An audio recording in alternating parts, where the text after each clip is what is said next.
Welcome back to the Senior Wellness Guide. I'm your host, Dr. Emily Lane.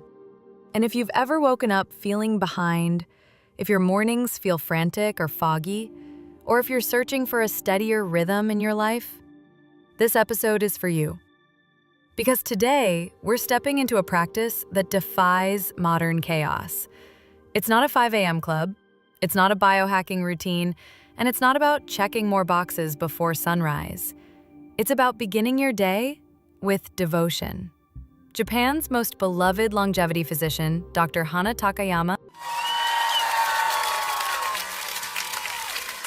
still alive, well, and deeply vibrant at 105, joins us once again to share a simple truth. My morning starts at 4:45 a.m., and it's never rushed. That sentence stopped me. Because in a world that celebrates urgency, hustle, and speed, Dr. Takayama reminds us, peace is a choice, and it begins before the world wakes up. Let's dive in. Dr. Takayama, welcome back. I've been looking forward to this episode. Thank you, Dr. Lane. As always, it is my pleasure. You once told me something so simple, yet so powerful. My morning starts at 4:45 a.m., and it's never rushed. That's not a motivational quote. That's a lived truth. Why 4:45? Because that is when the light returns, not the light of phones or lamps, but the quiet, silver light of the earth waking up. It is the moment between night and day, not fully dark, not yet bright, a space where the air feels sacred, and in that space, I remember who I am. So this isn't about productivity. No, it is not about doing more. It is about beginning with stillness, so that everything that follows can come from clarity. Most people begin their day already losing, already running, already behind. I begin my day by simply being. Take us into that 4:45 moment. What happens first? The alarm does not ring. I wake on my own. I open my eyes slowly. I place my hand on my heart. I listen for the birds, the first to wake. Then I sit on the edge of my bed. I say 3 words in silence. Thank you, morning. Then I stand. I light no lights. I walk barefoot. My first task is to boil water. Why water? Because it reminds me to move gently. The sound of the kettle, the steam rising, the slowness. While it boils, I stretch my arms to the ceiling. I rotate my ankles. I greet my body. Then I pour hot water into a small cup. Not tea, just water, and I sip, slowly, as I walk to the window. There's something so reverent about that, like a morning prayer without words. Yes, because the way you begin a day shapes the entire nervous system. At 4:45 there are no emails, no voices, no traffic, no noise. Only the sound of my own breathing. Let's talk about the science here for a moment. Early morning, especially pre-dawn, is when cortisol is naturally rising, right? Yes, cortisol, the daylight hormone. It rises slowly in the hours before dawn. It's the body's gentle wake-up call. It prepares the mind for alertness, the muscles for movement, and the spirit for engagement. But here's what we've done in the modern world. We override it. We rush. We reach for our phones before we open our eyes. We blast ourselves with blue light, news alerts, caffeine, and that gentle wave of cortisol becomes a tidal surge. Cortisol becomes a flood instead of a rhythm, and over time, it burns us. It inflames our brains. It tightens our hearts. It scatters our focus. But if we honor it, if we rise gently with it, it becomes a gift. It gives you energy without anxiety, focus without frenzy, presence without panic. That's such a shift, from force to flow. Yes, and that is the difference between waking with the earth or waking against it. If you wake with force, the body braces. If you wake with gentleness, the body receives. And this difference, small as it may seem, becomes profound with age. After 60, the nervous system becomes more attuned. We don't recover from overstimulation the way we did at 30. We don't bounce back. We absorb it. We carry it. So the way we wake, it matters more than we realize. You mentioned you don't turn on lights, even electric ones, until much later? Yes, my home follows the rhythm of the sun. At 4:45 a.m., I rise. But I do not flood the room with light. I use a candle or a small lamp with a red or amber filter because the body follows light cues like language. Blue light too early is harsh. It tells the brain, be alert, be fast, be tense. But red light whispers, you are waking, slowly, safely. You are still within the softness of night. And this subtle shift, it changes how the body meets the day. That's a beautiful image, lighting your body from the inside out. Exactly. The light should match the feeling. Morning should feel like an invitation, not an alarm. We don't throw open the curtains of a theater mid-performance. We don't rush a flower into bloom. We shouldn't rush ourselves. How long do you stay in this silent, slow state? From 4:45 to 6, I do not speak. I sip warm water with a slice of ginger. I move quietly. I sit in the presence of the day's beginning. I write, not for others, but for myself. Not to track, but to empty. I release my thoughts onto the page, the worries, the dreams, the emotional residue of sleep. So this is your personal ritual? Yes, a reunion with my breath, with stillness, with awareness. This is not just a morning routine, it is a morning reunion. Before the world arrives with its noise, I arrive in myself. Before I consume anything, food, media, information, I release. This is how I cleanse the mind before the mouth is even opened. And in this quiet space, I remember who I am, not by titles, not by roles, but by rhythm. So it's less about doing something and more about returning to something? Exactly. The body already knows peace, but the world forgets it for us. So each morning, I remind myself, through silence, through breath, through observation. And that hour, that single hour, sets the tone for the entire day. I don't rush breakfast. I don't check messages. I don't fill the silence. I let it stretch. Because silence is not empty. It is spacious. It is sacred. There's such reverence in your mornings. It feels like a spiritual ritual, not just a biological one. Yes, because every choice, the light, the stillness, the warm water, the absence of speech, tells my nervous system, you are not in danger, you are not being chased, you are simply waking. And the body listens. The cortisol rises in harmony with the sun, not against it. The breath deepens, the blood warms, the brain clears. This is the slow unfolding of vitality. It's such a contrast to the modern rush. Most people are jolting themselves awake with phones, alarms, emails. Yes, and then they wonder why they feel anxious by 9 a.m., why the heart races, why the digestion is poor, why the mind is foggy. It's not their fault. They simply forgot the rhythm. But the rhythm is still waiting. Each morning, just before dawn, it waits with gentleness, with wisdom, with the quiet power of the sun rising again.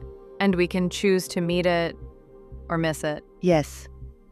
But if you meet it, even once a week, you will feel the shift. Not just in your body, but in your spirit. Because it's not just about how you start the day, it's about how you meet yourself at the threshold. That is where health begins. So journaling becomes a kind of emotional cleanse? Yes, like brushing the mind's teeth. And what effect has this had over your 105 years? Peace, clarity, emotional strength. Because when you begin from stillness, you are not easily shaken. When you begin from silence, your words are more precise. When you begin from slowness, your actions have meaning. There's a misconception in Western culture that rising early is only for, quote, high performers or CEOs. But you reframe it as an act of devotion. Yes, I do not rise early to compete. I rise early to connect, to my body, to the rhythm of nature, to the unseen world that most people miss because they are still sleeping. What do you say to someone who says, "I'm not a morning person"? I smile and say, "You may not be a morning person because you've never had a gentle morning. Waking is not supposed to be violent. It's not supposed to be a shock to the system. But most people use alarms that jar the soul. They leap into the day with noise, pressure, fear. No wonder they hate mornings. If they gave themselves 1 week of rising slowly, they would change their minds." What are some of the biggest benefits you felt from 60 onwards, thanks to this 4:45 ritual? I've had decades without sleep trouble. My memory is still sharp. I have never needed antidepressants. And I do not wake up confused or in pain, because my body trusts the rhythm. There is no shock, no adrenaline spike. And so I age with less resistance. That's so important, aging with less resistance. Yes, the earlier you begin the day, the more space you have. Not just on your calendar, but in your spirit.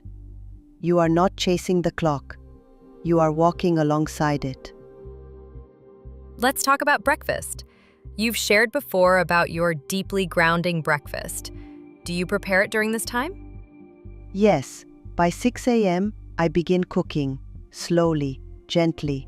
Rice on the stove, miso in a small pot, a piece of fish, grilled softly, pickled vegetables arranged with care. The meal is not rushed. It is assembled like a poem. There's a quote I once heard: "Your morning is your masterpiece." And that's what you're describing, not a routine, but a ritual. Yes, because when you honor the first hour, the rest of the day follows in obedience.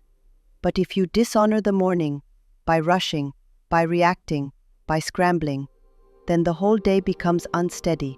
It's like trying to build a house on a cracked foundation. Exactly. The morning is your foundation. If it is cracked, your energy will leak, your focus will wander, your emotions will spill. But if your foundation is strong and slow, you can meet anything with steadiness. For someone listening, maybe they feel tired all the time, overwhelmed by life, always behind.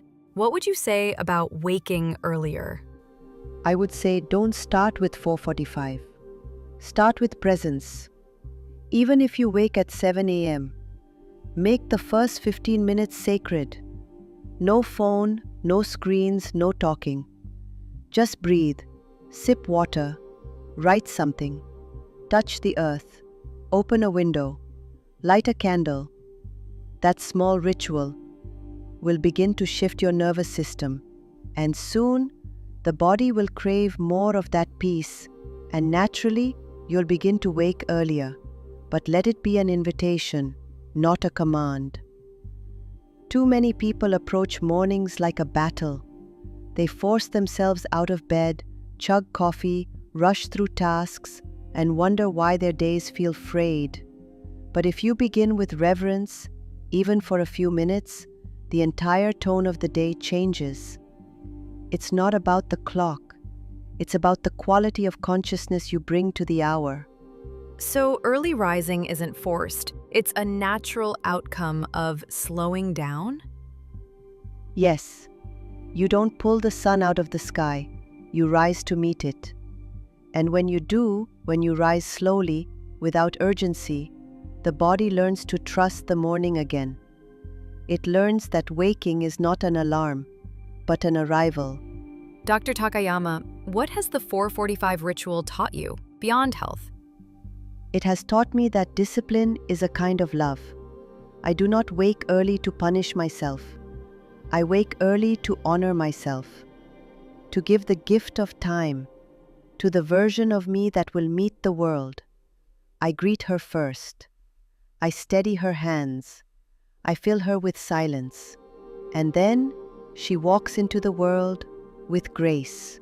And I've also learned the morning is where decisions are made, not just practical ones, but emotional ones. Who will I be today? What energy will I carry? What thoughts will I feed? If I do not ask those questions early, They are answered for me by noise. That is the most beautiful reframe I've ever heard of morning discipline.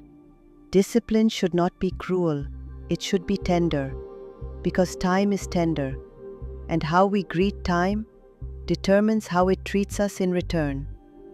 If you meet the morning with reverence, it gives you clarity. If you meet it with chaos, it gives you confusion.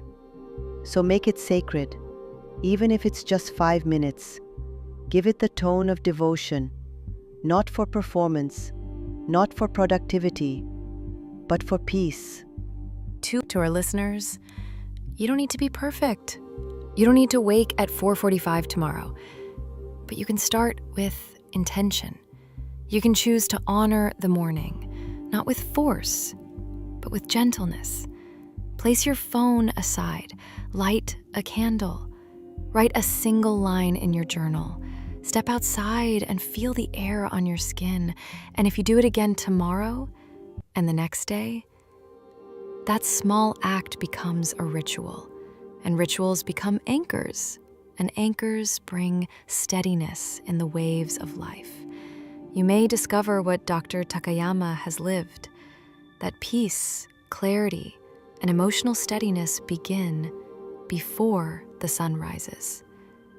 Until next time, may your mornings be quiet, your body be steady, and your breath greet the day with gratitude.